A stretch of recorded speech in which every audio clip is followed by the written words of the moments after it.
മോശയുടെ കൂടെ 600,000 ജനമുണ്ട്. പക്ഷെ മോശയ്ക്ക് അത് പോരാ. 600,000 എന്ന് പറഞ്ഞാൽ 6 ലക്ഷം.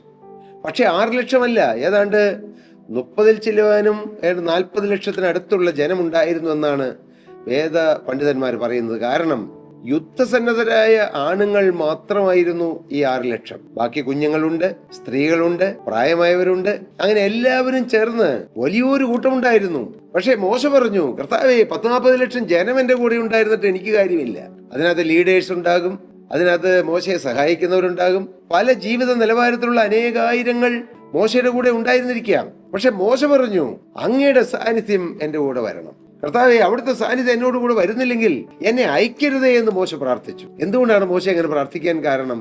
ആരുടെ സാന്നിധ്യത്തെക്കാളും സാമീപ്യത്തെക്കാളും ദൈവ സാന്നിധ്യത്തിന് വില കൊടുത്തു മോശ. അതുകൊണ്ടാണ് മോശ പ്രാർത്ഥിച്ചത്, അവിടുത്തെ സാന്നിധ്യം ഞങ്ങളോടുകൂടെ പോരുന്നില്ലെങ്കിൽ ഞങ്ങളെ അയക്കേണ്ട കർത്താവേ, എനിക്ക് പോകണ്ട. നിങ്ങൾക്ക് അങ്ങനെ പറയാൻ പറ്റുമോ?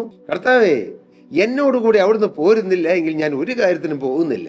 ഒരു കാര്യത്തിലും, ആത്മീയമാകട്ടെ, ഭൗതികമാകട്ടെ, ഒരു ബിസിനസ്സിലാകട്ടെ, കുടുംബ ജീവിതത്തിലേക്കാകട്ടെ, ഒരു പുതിയ ജോലിക്കാകട്ടെ, ഒരു പുതിയ സ്ഥാപനം തുടങ്ങുന്നതിലാകട്ടെ, ഒരു പുതിയ സംരംഭത്തിലേക്ക് ഇറങ്ങുന്നതാകട്ടെ, ഏതുമാകട്ടെ, എൻ്റെ കർത്താവ് കൂടെ വരുന്നില്ലെങ്കിൽ ഞാൻ പോകുന്നില്ല. അങ്ങനെ നിർബന്ധിച്ചാൽ കർത്താവ് വരും പ്രിയരെ, തീർച്ചയായും വരും. മനുഷ്യന്റെ നിർബന്ധത്തിന് മുമ്പിൽ വഴങ്ങുന്നവനാണ് ജീവുള്ള ദൈവം.